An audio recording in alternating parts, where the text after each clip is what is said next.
Deep in the Brazilian Amazon, the Aruca tribe lived in harmony with the forest that raised them. One of the youngest warriors, Haku, was known for his calm spirit and his sense of responsibility. Every few days, he and a group of tribesmen walked the jungle paths to check the streams that fed their village. Water was life, and Hakuku took that duty seriously. On this day, everything felt normal.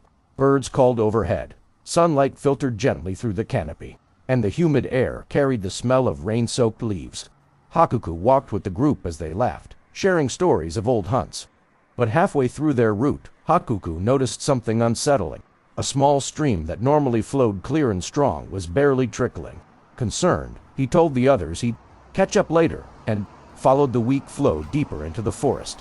What he found was an old concrete pipeline, half buried in mud and covered in vines.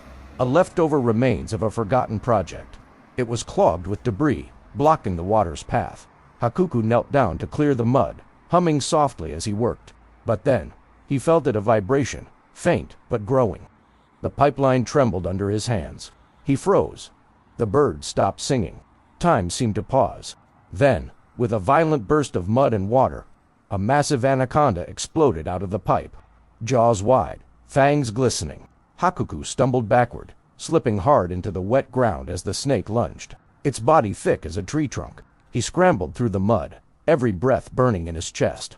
The anaconda surged forward, inches from his legs. Hakuku grabbed a vine and flung himself sideways just as the snake struck where he had been moments before. He slid down a muddy slope, tumbling until he splashed into a shallow river below. The water shocked his body, but he pushed himself upright. At the top of the slope, the anaconda reached the edge, its head rising like a shadow, but it stopped.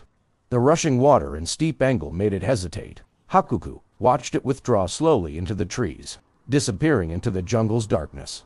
His heart pounded, mud clinging to every inch of him. But he was alive. When he finally returned to the village, the tribe gathered around him, listening in stunned silence.